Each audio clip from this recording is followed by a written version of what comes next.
Good afternoon बच्चों, स्वागत है आपका मेरे चैनल में। और हम पढ़ रहे हैं फ्रैक्शंस यानी कि चैप्टर 9 हाफ्स एंड क्वार्टर्स। और अभी तक हमने क्या सीखा है? आपको याद होगा कि पिछली क्लास में हम रानी से मिले थे जिसने नए स्कूल में एडमिशन लिया था। उसके पहले कोई दोस्त नहीं था, और वो क्या करती थी, वह जो भी खाना लेकर जाती थी वो पूरा का पूरा अकेले ही खाती थी। यानी कि एक दिन जब वो रोटी लेकर आई, ये रोटी है रानी की, तो पूरी रोटी रानी ने अकेले ही खाई। ये है एक पूरी रोटी जो रानी ने अकेले खाई। फिर अगले दिन वो लेकर आई थी एक चॉकलेट। ये है एक चॉकलेट और रानी ने पूरी चॉकलेट अकेले खाई। और फिर अगले दिन रानी जो है लेकर आई एक सैंडविच, एक ब्रेड से बना सैंडविच लेकर आई और पूरा का पूरा सैंडविच रानी ने बिल्कुल अकेले खाया क्योंकि उसका तो कोई दोस्त ही नहीं था।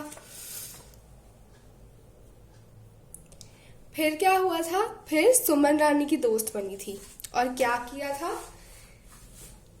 जब सुमन रानी की दोस्त बनी तो दोनों ने एक रोटी को दोनों ने 2 बराबर हिस्सों में बांटा था।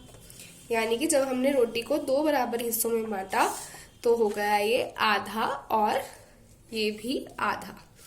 आधा और आधा मिला के रोटी के 2 बराबर हिस्से करके पूरी रोटी बन गई। यानी कि आधा और आधा मतलब आधा हिस्सा सुमन का और आधा हिस्सा रानी का। तो आधा और आधा जो है किया था उन्होंने, आधा हिस्सा रानी का और आधा हिस्सा सुमन का। और फिर क्या हुआ था? अगले दिन चॉकलेट लाई थी सुमन रानी के लिए और चॉकलेट को भी आधा आधा किया गया था। यानी कि एक पूरी चॉकलेट को भी 2 बराबर हिस्सों में बांटा गया था। देखिए आधा, ये है आधी चॉकलेट और ये है बची हुई आधी चॉकलेट। तो ये है रानी का हिस्सा और ये है सुमन का हिस्सा इस पूरी चॉकलेट का। और फिर क्या हुआ था? फिर अगले दिन जब रानी सैंडविच लेकर आई थी, एक पूरा सैंडविच लाई थी रानी, लेकिन अब तो रानी की दोस्त थी सुमन, इसलिए दोनों ने सैंडविच को भी 2 बराबर हिस्सों में बांटा। और देखिए ये है आधा हिस्सा सैंडविच का और ये है बाकी का आधा, और आधा मिला के बन गया था एक पूरा सैंडविच। आधा और आधा मिला के क्या बना? पूरा एक। अब ये हिस्सा है रानी का और ये हिस्सा है सुमन का, और दोनों के हिस्से को मिला देंगे तो बन जाएगा हमारे पास एक पूरा सैंडविच।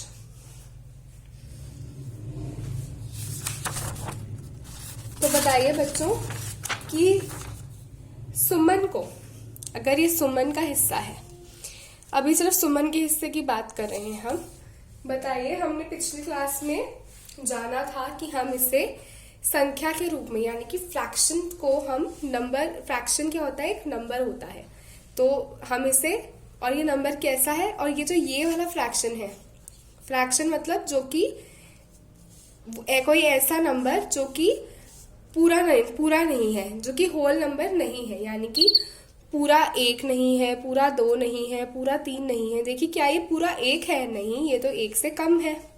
और ऐसा भी नहीं है कि ये 0 है, तो ये 1 से कम है लेकिन 0 से ज्यादा है। तो ये है आधी रोटी, क्योंकि ये है आधा सैंडविच, क्योंकि हमने एक पूरे सैंडविच को 2 बराबर हिस्सों में बांटा और ये वाला हिस्सा हमने ले लिया है। तो इसको आप कैसे लिखकर बता सकते हैं?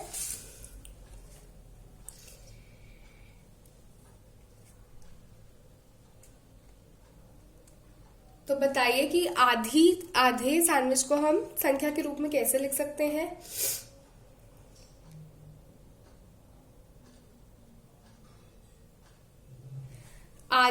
आधा सैंडविच या आधी रोटी जो हमारे पास थी, आधी रोटी या आधा सैंडविच जो है वो हम इस तरह से लिख सकते हैं। हाफ, आधा, ये भी आधा है और ये भी आधा है, ये पूरे सैंडविच का आधा है और ये पूरी रोटी का आधा है। हाफ जो है वो है एक पूरी रोटी के जब हमने 2 बराबर हिस्से किए तो उसमें से एक हिस्सा हमने जो है रानी को दिया और दूसरा हिस्सा हमने सुमन को दिया। तो ये वाला हिस्सा है रानी का, एक पूरी रोटी में से आधा हिस्सा है रानी का और आधा हिस्सा है सुमन का। तो हम इसे कैसे लिखेंगे, हम इसे लिखेंगे 1/2, यानी कि पूरी रोटी के 2 बराबर हिस्से करने पर, नीचे क्या आता है, लाइन के नीचे आता है कि जब हम उसके कि हमने पूरी रोटी के कितने बराबर हिस्से किए, हमने पूरी रोटी के 2 बराबर हिस्से किए, और ऊपर आएगा कि हमने उसमें से कितना हिस्सा लिया।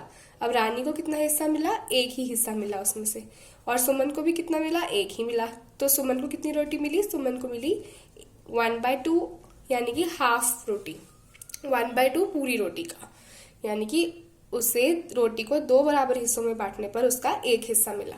तो ये है हमारा फ्रैक्शन 1/2। ये भी 1/2 है, ये भी 1/2 है, और ये भी 1/2 है, लेकिन ये तीनों अलग अलग चीजों के 1/2 हैं, अलग अलग चीजों के आधे हैं। ये पूरी रोटी का आधा है, ये पूरे सैंडविच का आधा है, और ये पूरे चॉकलेट का आधा है।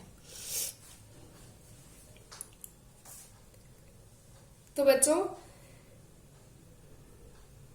तो आपको बस याद रखना है कि जब भी हम आधा करते हैं तो हम किसी चीज को 2 बराबर हिस्सों में बांटते हैं। क्या करते हैं, हम 2 बराबर हिस्सों में बांटते हैं। हमने क्या किया था, हमने पूरी चॉकलेट को जो है 2 बराबर हिस्सों में बांटा। ये है हमारे पास पूरी चॉकलेट, और हमने पूरी चॉकलेट को 2 बराबर हिस्सों में बांटा था। तो हम क्या करते हैं, हम किसी भी चीज का आधा करते समय उसे 2 बराबर हिस्सों में बांटते हैं, और फिर उसमें से एक हिस्सा जो है वो हम उठा लेते हैं। और अगर ये हमें रानी का हिस्सा बताना है कि रानी के पास कितनी चॉकलेट आई, तो हम कहेंगे रानी के पास हाफ चॉकलेट है, यानी कि 1/2, यानी कि जब हमने पूरी चॉकलेट के 2 बराबर हिस्से कर दिए, यानी कि पूरी चॉकलेट के जब हमने 2 बराबर हिस्से किए, तो उसमें से एक हिस्सा जो है वो मैंने रानी को दे दिया, यानी कि 1 हिस्सा जो है मैंने रानी को दिया आउट ऑफ 2। तो ये हो गया 1/2 फ्रैक्शन ऑफ चॉकलेट।